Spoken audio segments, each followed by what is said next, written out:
My name is Michael Reed. I'm a Senior System Engineer with Lancope. In this short video, we're going to take a look at how organizations can quickly and easily detect, contain, and then investigate security events on their network to find the root cause within minutes as opposed to hours or even days. In this example, we're going to show you how StealthWatch can easily detect, diagnose, and troubleshoot a security event on the network. With the ability of taking in both NetFlow, sFlow, and other types of flow telemetry, we'll show you how quickly and easily within 3 easy clicks we can get down to the root cause of the problem. Here you can see that we've logged into the security and traffic overview in the StealthWatch console. The first thing we're going to take a look at is try to identify a possible suspect host, one of interest that we want to investigate. The one we're going to target today is one that's on the inside in the sales and marketing zone. We have a host currently that's on top of our bad guy list, is 10.201.3.24. We want to take a closer look at exactly why he's on the bad guy list and exactly what he's been doing on our network. We have several different options to do that at this point. If we right-click on the host IP, you can see we have several different options that come up as far as how we want to investigate this particular host. But for this example, we're going to target the host snapshot. And the reason that we're doing that is this is the most contextualized summary that we have at our disposal to quickly and easily get a good idea of exactly what this host is doing on the network. If we want to understand exactly why the host concern is actually on our radar, why this is considered a bad guy, we're going to go and take a look at the probe section, which breaks down exactly how this particular host has accumulated so much concern index. Within the probed information, we have a series of events that have occurred, and you have to look at concern as being nothing more than just the StealthWatch trying to determine risky or suspect behavior on the network. And this example will start here on December 30th. We see an incident that was in sales and marketing, and the target host was 10.201.0.15.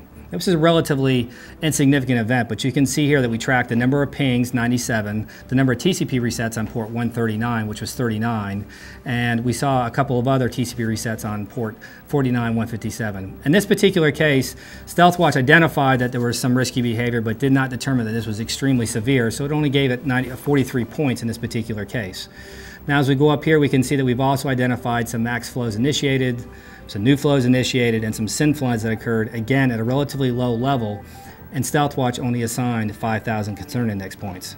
But here's when things start getting interesting. If you take a look here at the next line, this address scan that occurred on port 445. This particular host did it 5,448 times. In this particular case, it's the nature of the scan, not the fact that he scanned your network, but it was a number of addresses that he scanned on port 445 that StealthWatch took an alert to. And in this particular case, for one single event, StealthWatch assigned 2.7 million concern index points. And every time this host did the same address scan, StealthWatch continued to add to that total until we get to the point where we're at that 44 million point total. This is how StealthWatch identified suspect or risky behavior. We see this aggressive scan going on, and at this point we think it's very important to go out and take a look at what this host is doing on the network in more detail.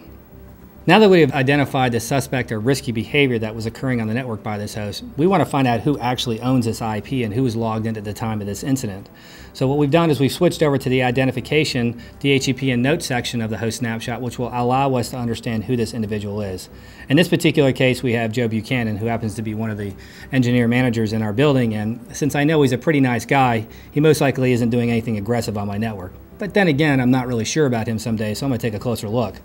We also get some other interesting information about the physical machine that this particular person was using. In this case, we have the MAC address for the Dell computer that Joe was using at the time that he was scanning the network. So now that we have our flow table up, we can quickly see that we have 51,000 records of this host activity. This is all the communication that has occurred. The majority of that was a scan that we saw active, and you can see here very quickly within the flow table that we saw a lot of one-way traffic from the client and no responses from the server. So what does that tell us? In a nutshell, that nothing happened. This host has not yet penetrated one of the systems that are of concern, and we have time now to take this individual host off the network and prevent him from doing any other scanning. So as you can see, StealthWatch Flow Analysis platform can help you solve a wide range of security and network issues.